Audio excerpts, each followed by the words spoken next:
سب سے پہلے اس رات کے جو نام ہیں، روح المعانی میں امام آلوسی بغدادی نے تفسیر کے اندر اس کے معنی کی بحث کی 14ویں جلد کے اندر، اور اس کے معنی کے لحاظ سے، اس کے ناموں کے لحاظ سے انہوں نے کہا وَتُسَمَّى لَيْلَةَ الرَّحْمَةِ وَاللَّيْلَةَ الْمُبَارَكَةِ وَلَيْلَةَ السَّكْ وَلَيْلَةَ الْبَرَاءَ۔ اس ویڈیو کو لائک کریں، اپنے دوستوں کے ساتھ شیئر کریں۔ مزید اپڈیٹس کے لیے 25 نیوز حق سنی حق چینل کو سبسکرائب کریں اور بیل آئیکن پر کلک کریں۔ شکریہ۔ کہ اس رات کا نام رکھا گیا ہے شریعت میں، 4 نام انہوں نے ذکر کیے، اور سب سے پہلا نام جو کتب حدیث میں ہے، یہ ساری حدیث کی کتابیں یعنی جن میں یہ باب ہیں، ان میں سے چند میں نے آپ کے سامنے یہاں پیش کرنی ہے۔ مثلا یہ سیاستہ میں سے ابن ماجہ شریف ہے، اس میں یہ ہے باب ما جاء فی لیلۃ النصف من شعبان، کہ وہ حدیثیں جو شعبان کی 15ویں رات کے بارے میں آئی ہیں، نصف شعبان کی رات، یہ حدیث شریف میں اس کا نام ہے، نصف شعبان کی رات، نصف شعبان کی رات۔ اس پر ہی پھر محدثین نے ابواب قائم کیے، اور تفسیر کے اندر امام آلوسی نے کہا، اس طرح تفسیر مظہری میں بھی اس کی تفصیلات ہیں، دیگر درجنوں تفسیریں جو ہیں وہ بھی اس پر گواہ ہیں کہ اس کا نام ان احادیث کی روشنی میں جو سرکار نے ارشاد فرمائی ہیں، ایک نام ہے لیلۃ الرحمہ، رحمت والی رات۔ تو یہ نام سے ظاہر ہے کہ یہ امت کا خاص تحفہ ہے، اگرچہ رحمتیں آگے پیچھے بھی ہیں، مگر اس رات کو رب ذوالجلال خصوصی طور پر اس امت کو رحمتیں عطا فرماتا ہے۔ اور کتنے افسوس کی بات ہے کہ جو تحفہ ملا ہے، اس امت میں سے کچھ اس تحفے کے خلاف ہو گئے ہیں اور اسے بدعت کہتے ہیں، جبکہ ملت اسے رحمت کہتے آئی ہے، کہ یہ لیلۃ البدع نہیں ہے، بدعت کی رات نہیں بلکہ رحمت کی رات ہے۔ دوسرے نمبر پر لیلہ مبارکہ، برکت دی گئی رات، یعنی جس کی ہر گھڑی کو برکت دی گئی ہے۔ تو مطلب کیا ہے؟ جو اس میں بندگی کرے انہیں برکت دی جاتی ہے، جس طرح وہ لیلۃ القدر ہے کہ وہ قدر والی رات ہے، کہ جو اس میں بندگی کریں وہ قدر والے ہو جاتے ہیں۔ تو اس رات میں جو بندگی کریں انہیں برکت مل جاتی ہے، وہ مبارک برکت دیے گئے قرار دیے جاتے ہیں۔ ایسے ہی اس کا نام لیلۃ السک ہے، اور وہ یہ ہے کہ جب کوئی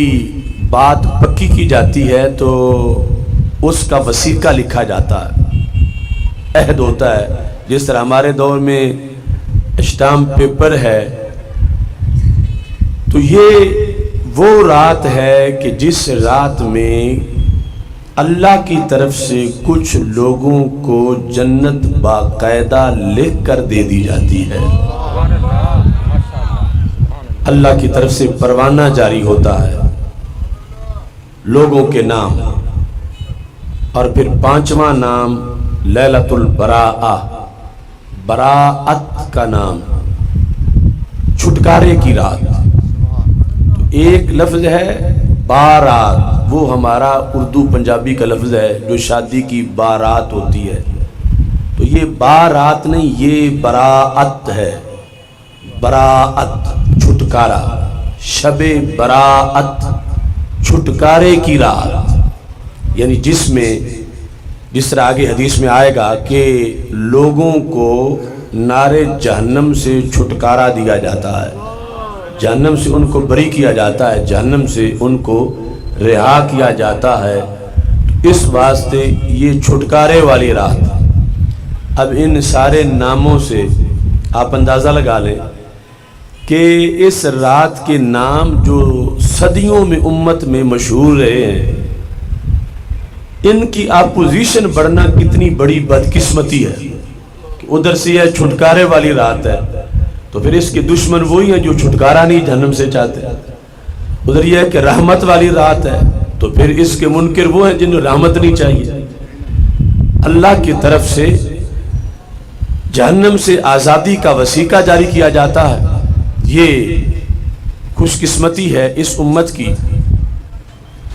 کہ جو خاص راتیں اس امت کو دی گئی ہیں ان میں سے ایک رات شب براءت یا لیلۃ البراءہ، براءت والی رات اس امت کو عطا کی گئی ہے۔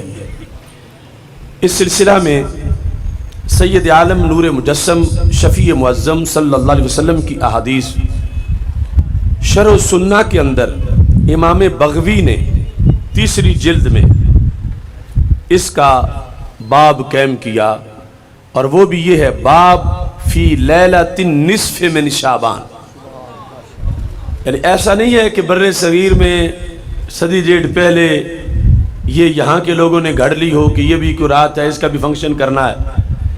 تو یہ سارے ائمہ مختلف صدیوں کے اندر انہوں نے اس حقیقت کو رسول اللہ صلی اللہ علیہ وسلم کی تعلیمات سے اجاگر کیا۔ مثلا یہ جو امام بغوی ہیں ان کی ولادت 436 ہجری میں ہے، یعنی یہ 5ویں صدی ہجری کے امام ہیں، تو تقریباً 1000 سال جو ہے پہلے انہوں نے اس حقیقت کو امت میں اجاگر کرنے کے لیے کتاب کے اندر باقاعدہ عنوان قائم کیا۔ ایک تو مطلقاً اگر کتاب میں حدیث آ جائے اس میں کوئی مسئلہ ہو تو وہ بھی سر آنکھوں پر، وہ بھی دلیل ہے، لیکن محدثین نے باقاعدہ اس کے باب قائم کیے اور اس باب میں بہت سی احادیث کا ذکر کیا۔ تو اس میں ہے باب فی لیلۃ النصف من شعبان۔ ایسے ہی جس طرح کہ ابن ماجہ کا میں نے ذکر کیا، امام بہقی نے شعب ایمان میں، اب ان کی تاریخ ولادت ہے 384 ہجری، یعنی یہ 34 صدی ہجری کے امام، انہوں نے اپنی کتاب میں جہاں ایمان کے شعبات بتائے کہ ایمان والے کیا کیا کام کریں اور ایمان میں ترقی اور نور کس طرح ایمان والوں کو ملتا ہے، تو انہوں نے جو باب قائم کیا وہ بھی یہ ہے باب ما جاء فی لیلۃ النصف من شعبان۔ یعنی اپنے اپنے زمانے میں اپنے اپنے شہروں میں جدا جدا صدیوں میں ان اماموں نے، اور یہ جو میں چند کتابیں لایا ہوں ورنہ 20 ایسی کتابیں ہیں جن کے اندر باقاعدہ اس رات کے باب کا ذکر ہے، اس کا باب ذکر کر کے پھر اس کے فضائل ذکر کیے گئے۔ اور یہ جو بہقی کی شعب ایمان ہے ابھی میں پڑھوں گا، اس میں بہت زیادہ اس کی تفصیلات موجود ہے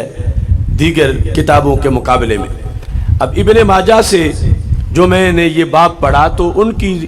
تاریخ وفات جو ہے وہ 275 ہجری ہے، تو تیسری صدی ہجری کے امام۔ انہوں نے پھر آگے یہ نہیں کہ خود کہا کہ یہ رات مناؤ، سند لکھی کہ ہم نے فلاں سے سنا، ہمارے استاد نے فلاں سے سنا، انہوں نے سرکار کے صحابہ سے سنا، انہوں نے سرکار دو عالم صلی اللہ علیہ وسلم سے سنا۔ اس طرح اس رات کے بارے میں ان کتابوں میں بیان کیا گیا۔ الترغیب والترہیب جو امام منذری کی کتاب ہے اس کی جلد نمبر 2 کے اندر بھی اس کا تفصیل کے ساتھ ذکر موجود ہے۔ اس میں باب اس طرح ہے، الترغیب فی صوم شعبان، شعبان کے روزوں کی ترغیب کے بارے میں ہے، وما جاء فی صیام النبی صلی اللہ علیہ وسلم، اور اس بارے میں ہے کہ رسول اللہ صلی اللہ علیہ وسلم شعبان کے کتنے روزے رکھتے تھے، وفضل لیلۃ نصف ہی، شعبان کے نصف کی رات کی فضیلت کے بارے میں۔ نصف شعبان کی رات کی فضیلت کے بارے میں انہوں نے یہ باب قائم کیا۔